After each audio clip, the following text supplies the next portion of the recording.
నిన్న మనం మ్యారినేట్ చేసి పెట్టుకున్న మటన్‌ని కుక్కర్‌లో నెయ్యి వేసి, లవంగ, చెక్క, యాలకులు వేసి లైట్‌గా ఫ్రై చేసి అందులో వేసుకొని కుక్కర్ మూత పెట్టుకోవాలి.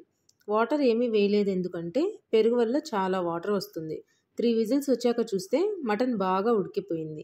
ఇప్పుడు సెపరేట్‌గా పెద్ద గిన్నె పెట్టుకొని అందులో నెయ్యి, ఆయిల్ 2 వేసుకొని లవంగ, చెక్క, యాలకులు, జీడిపప్పు వేసి ఫ్రై చేసి ఆనియన్స్, టొమాటో, పచ్చిమిర్చి, కొంచెం ఉప్పు వేసుకుంటే ఈ కూరగాయలన్నీ మగ్గుతాయి.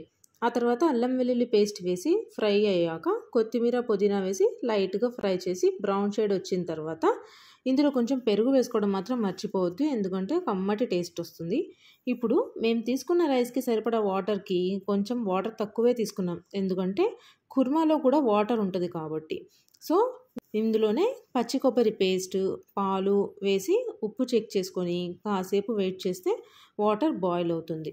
ఇప్పుడు దీంట్లో నానబెట్టి ఉంచుకున్న బాస్మతి బియ్యం వేసి కొంచెం కుక్ అయిన తర్వాత మనం రెడీ చేసి పెట్టుకున్న ఖుర్మాని రైస్లో వేసి మెల్లగా కలపాలి. ఇందులోనే నిమ్మరసం కూడా కొంచెం వేసేసుకుందాం. అప్పుడు మటన్ కుర్మా ఫ్లేవర్ అంతా రైస్కి పట్టి అసలు సిసలైన మటన్ దమ్ బిర్యానీ టేస్ట్ వస్తుంది.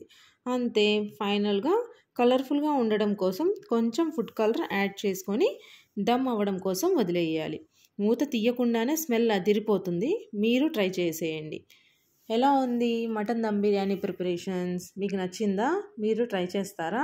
మీరు ట్రై చేసి ఎలా కుదిరిందో నాకు కూడా కామెంట్ చేయండి. ఈ వీడియో కనుక చూసి మీకు నచ్చితే లైక్ చేయండి, షేర్ చేయండి, సబ్స్క్రైబ్ చేయడం మాత్రం అస్సలు మర్చిపోవద్దు. ఇప్పటివరకు సబ్స్క్రైబ్ చేసుకున్న వాళ్ళందరికీ చాలా చాలా చాలా చాలా థ్యాంక్స్. బాయ్.